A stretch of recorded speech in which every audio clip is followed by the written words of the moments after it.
La femme, à la robe blanche. Imaginez une nuit noire, en pleine campagne, loin des lumières de la ville. La seule source d'éclairage provient des phares de votre voiture, qui balaient une route déserte, bordée d'arbres. Vous êtes seul, entouré par le silence oppressant d'une forêt qui semble vivante. Puis, au détour d'un virage, vous apercevez une silhouette immobile. Une femme, vêtue de blanc, se tenant sur le bord de la route, figée comme une statue, son regard caché dans l'obscurité. Que feriez-vous? Vous arrêteriez-vous pour l'aider? Ou continueriez-vous votre chemin? L'histoire se passe au Cameroun, reste jusqu'à la fin pour connaître la suite. Si c'est ta première fois de tomber sur cette page, s'il te plaît, abonne-toi et laisse un j'aime. Le soir du 31 décembre, je me rendais à une fête de réveillon chez mon ami Alex. Sa maison était située dans un quartier isolé, entouré de forêts, et on ne pouvait y accéder que par une petite route tortueuse et abîmée. Il faisait nuit, et à cause des nombreux virages, j'avais dû allumer mes pleins phares. Entre le froid soudain et les nids de poules, le trajet était loin d'être agréable. En passant près d'une vieille cabane abandonnée que j'avais déjà remarquée, mes phares éclairèrent quelque chose de bizarre. Une silhouette immobile, habillée d'une robe blanche, se tenait sur le bord de la route. Elle semblait insensible au froid glacial et ne bougeait pas du tout, comme figée. Elle avait une allure étrange, presque irréelle. J'ai continué ma route sans ralentir, en essayant de ne pas penser à ce que je venais de voir. Quand je suis arrivé à la fête, je me suis concentré sur les festivités. L'ambiance était chaleureuse, tout le monde riait et discutait joyeusement. Pourtant l'image de cette femme en blanc continuait de me hanter. Je n'en ai parlé à personne, de peur qu'on se moque de moi.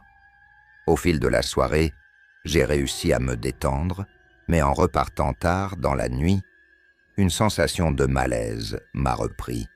J'étais le dernier à partir, et quand je suis monté dans ma voiture, un voyant s'est allumé pour signaler un problème de pression dans les pneus.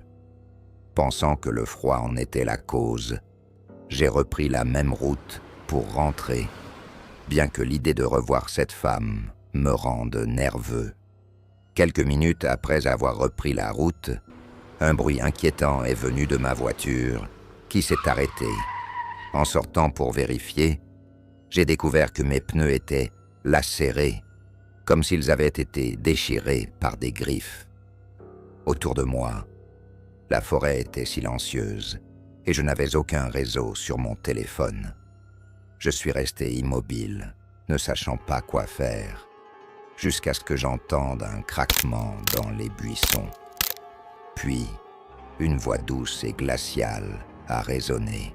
« Je te regarde. » J'étais pétrifié.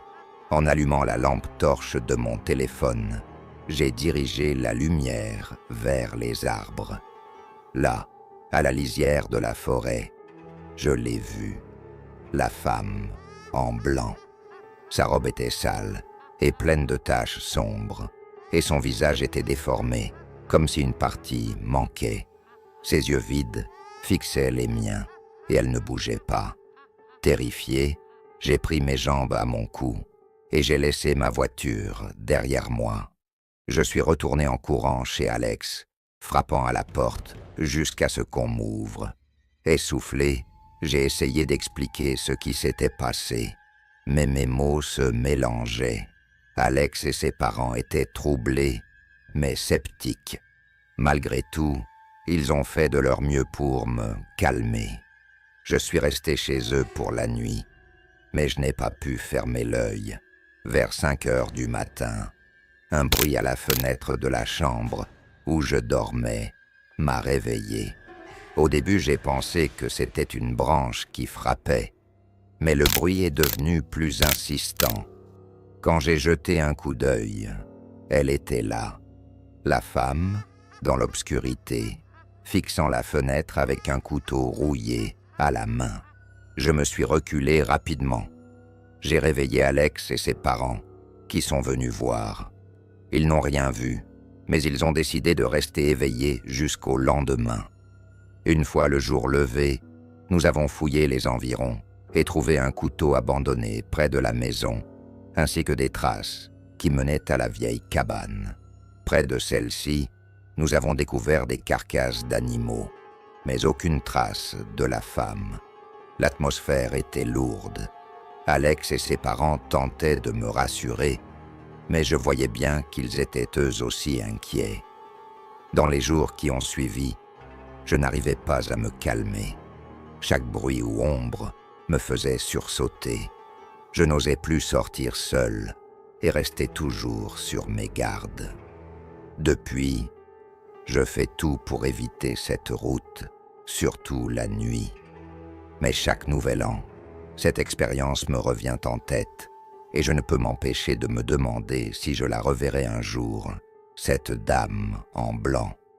Et si c'était vous, qu'auriez-vous fait à ma place? Laisse ton avis dans les commentaires. À la prochaine pour une nouvelle histoire.